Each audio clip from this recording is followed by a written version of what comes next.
अब माननीय पूर्व मुख्यमंत्री श्री अरविंद केजरीवाल जी।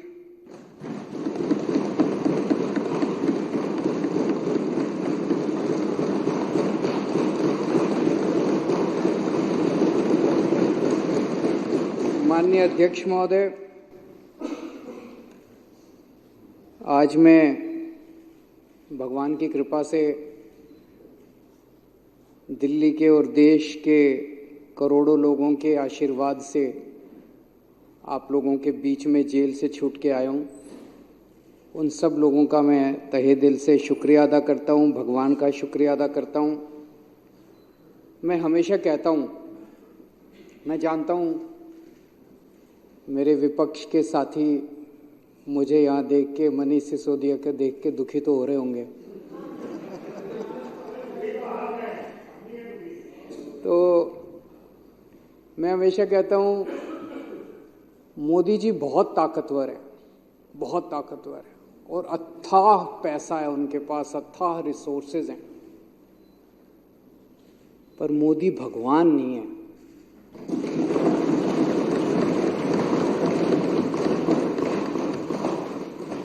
और भगवान तो है इस दुनिया में, कोई तो शक्ति है, कोई उसे भगवान कहता है, कोई उसे अल्लाह कहता है, कोई कुछ कहता है, कोई तो शक्ति है, वो हमारे साथ है।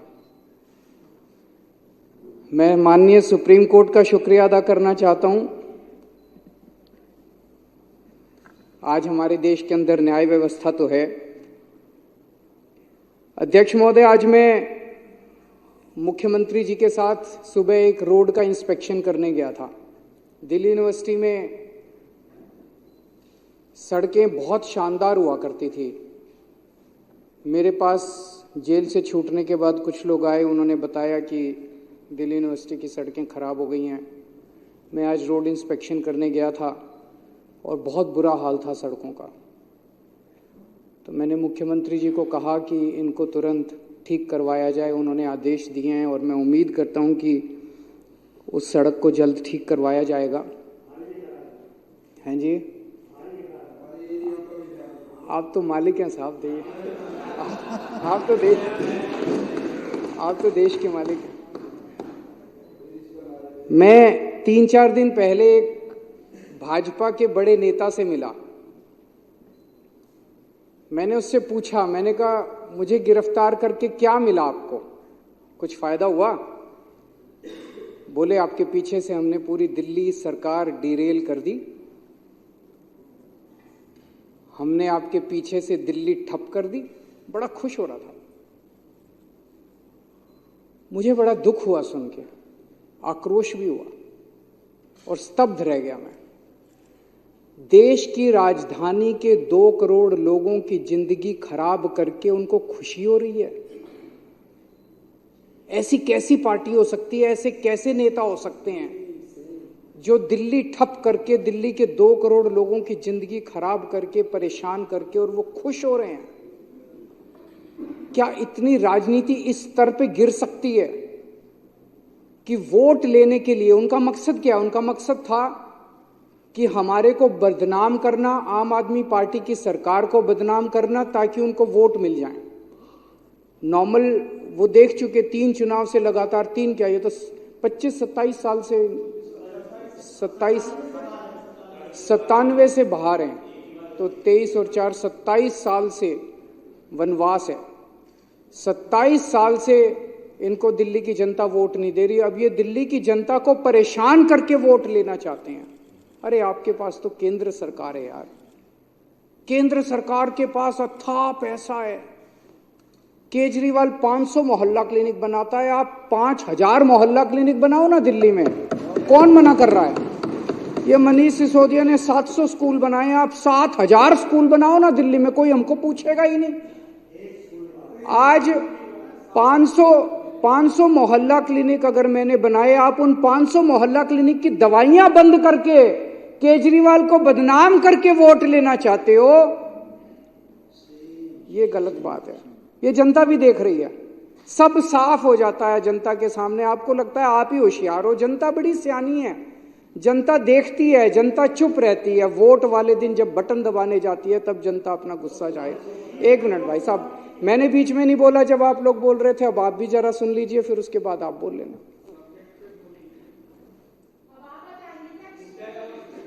तो काम रोकने से, काम खराब करने से जनता वोट नहीं देगी। काम करने से, अच्छा काम करने से जनता वोट देगी। अच्छा काम करो। आपने मेरी गैर मौजूदगी में दिल्ली में सड़कों की रिपेयर बंद करा दी। मेरी गैर मौजूदगी में आप दिल्ली की सारी सड़कें बनवा देते, कहते ही केजरीवाल जेल में बैठा है, हम बनवा रहे हैं सड़क, देखो आप जीत ना जाते तो। बाहर निकल के मैं किस बात पे वोट मांगता? आज मैं वोट मांगूंगा, केजरीवाल आ गया, अब तुम्हारी सड़कें रिपेयर कराऊंगा मैं। ले आते 5,000 करोड़ रुपए मोदी जी से, केंद्र सरकार से, सारा पैसा तो आपके पास है। 5,000 करोड़ रुपए में नई नई सड़कें बनवा देते, सारी एमसीडी की सड़कें रिपेयर करा देते, सारी दिल्ली सरकार की रिपेयर करा देते। हमारे पास कुछ काम ही नहीं बचता, आप ही आप होते। लेकिन आपकी तो पूरी की पूरी मेंटालिटी नेगेटिव है। इसके काम रोको, इसको ईडी भेज दो, इसको सीबीआई भेज दो, इसको जेल भेज दो। अरे कभी कभी थोड़ा भगवान के सामने बैठ के हाथ जोड़ के शांति से भी सोचा करो। हमें बस इन्होंने बस मार्शल लटा दिए मेरे पीछे से, बताओ कोई अच्छी काम करा? वो बस मार्शल आते हैं, बेचारे गरीब परिवारों से आते हैं। बस मार्शल की नौकरी कौन करता है? कोई अमीर आदमी, आपके बच्चे तो करते नहीं बस मार्शल की नौकरी। वो तो बेचारे गांव के, हमारे दिल्ली देहात के बच्चे जो हैं, गरीबों के बच्चे हैं, वही करते हैं बस मार्शल की नौकरी। और बसों में जाके देखो, महिलाएं जो इतने गुणगान किया करती थी कि अब हमारे को सुरक्षा महसूस होती है, अब वो फिर से उसी हालत में हो गई महिलाएं। बुजुर्गों की पेंशन बंद कर दी। उनके दिल से, उनकी आत्मा से आपके लिए क्या निकलेगा? बद्दुआ ही निकलेगी, बद्दुआ ही निकलेगी। अब केजरीवाल जब उनकी पेंशन चालू कराएगा, हमारे लिए आशीर्वाद निकलेगा। तीर्थ यात्रा बंद कर दी, बताओ, तीर्थ यात्रा बंद कर दी। हम बुजुर्गों को रामेश्वरम ले जाते थे, पुरी ले जाते थे, शिरडी बाबा ले जाते थे, हरिद्वार ऋषिकेश ले जाते थे, वैष्णो देवी ले जाते थे, कितनी जगह ले जाते थे। उनकी तीर्थ यात्रा बंद कर दी आप लोगों ने। यार आप खुद भी होके आओ थोड़ा तीर्थ यात्रा, थोड़ी मन को शांति।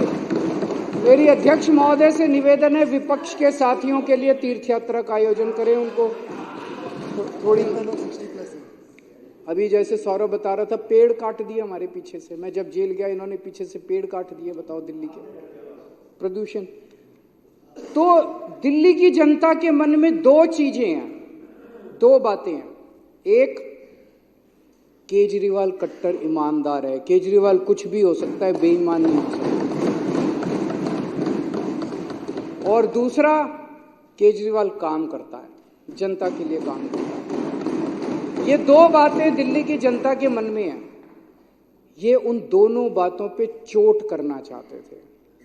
ये केजरीवाल को बेईमान साबित करना चाहते थे और ये दिखाना चाहते थे भाई केजरीवाल के सारे काम ठप हो गए।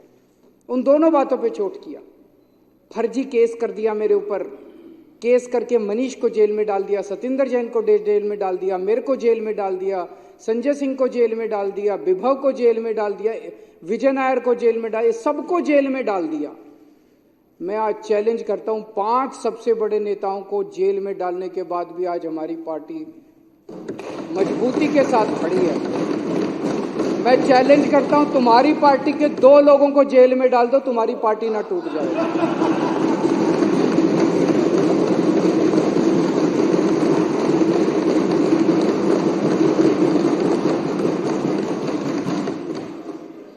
और इन्होंने ऐसा कानून लगाया मेरे ऊपर जिसमें बेल भी नहीं मिलती।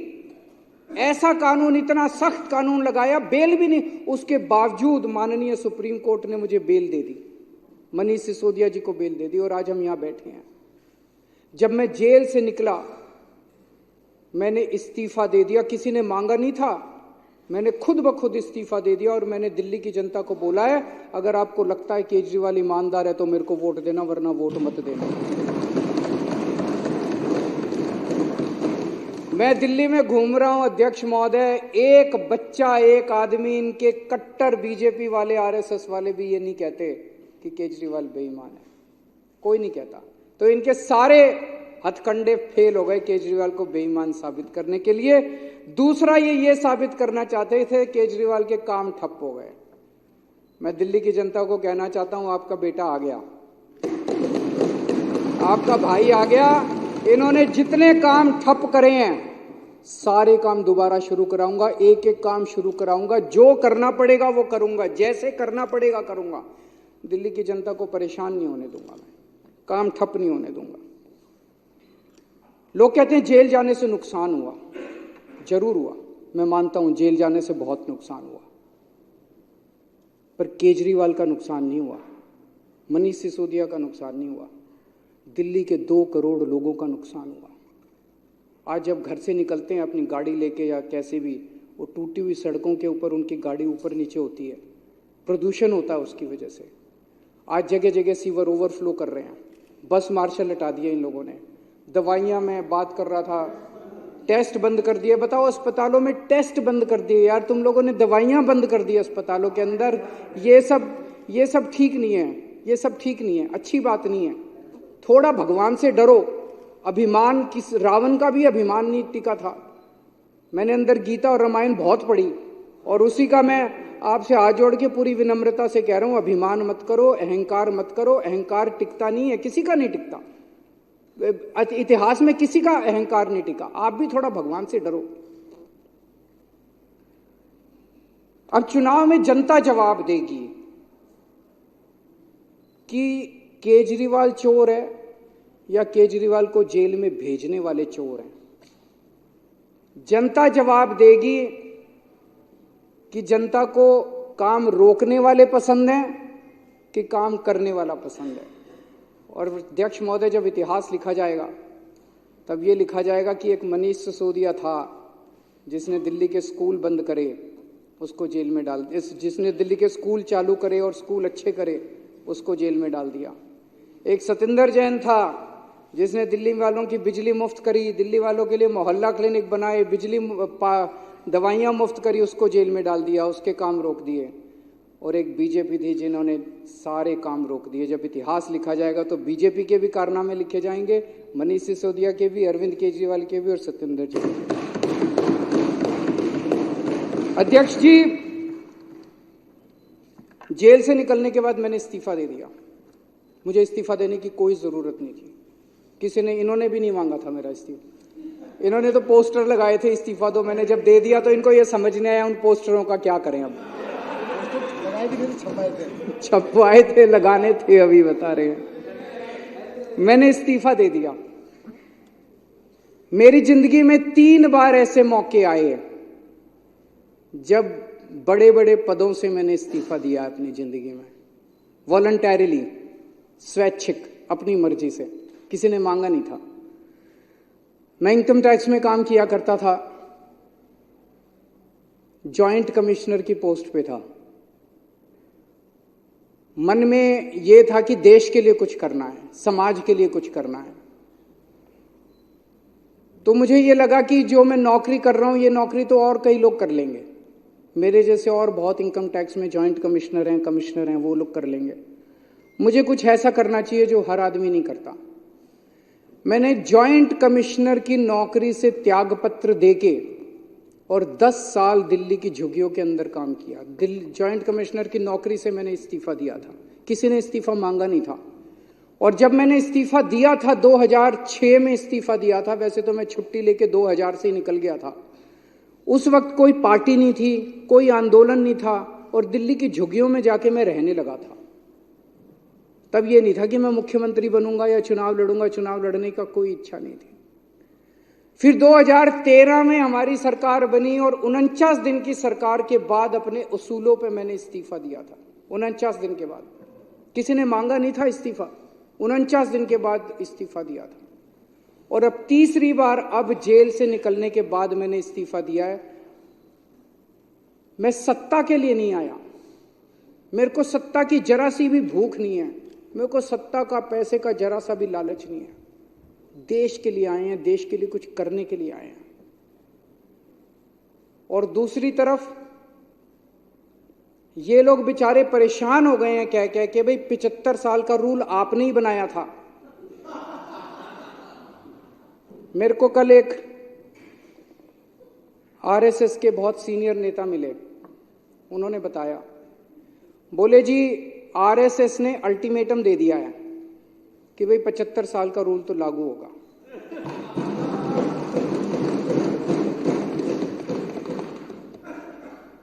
लेकिन वो मान नहीं रहे, कह रहे हैं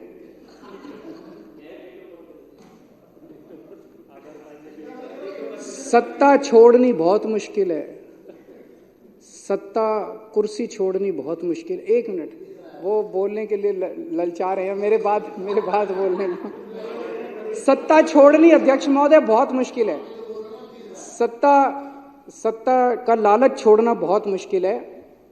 खुद ही रूल बनाया, उस रूल के तहत सबसे पहले आडवाणी जी का इस्तीफा लिया, मुरली मनोहर जोशी जी का इस्तीफा लिया, सुमित्रा महाजन जी का इस्तीफा लिया, बीसी खंडूरी जी का इस्तीफा लिया, कलराज मिश्र का इस्तीफा लिया, आनंदीबेन पटेल का इस्तीफा लिया, शांता कुमार जी का इस्तीफा लिया, करिया मुंडा जी का इस्तीफा लिया, हुकुमदेव नारायण जी का इस्तीफा लिया, नजमा हेतुल्ला जी का इस्तीफा लिया, भगत सिंह कोश्यारी जी का इस्तीफा, और भी बहुत है, मेरे पास तो थोड़े ही नाम है। उन सब का इस्तीफा लेने के बाद जब अपना नंबर आया तो कहते हैं ये कानून मेरे पे लागू नहीं होगा। ये तो ठीक नहीं है। सबके लिए बराबर कानून होना चाहिए, नहीं होना चाहिए?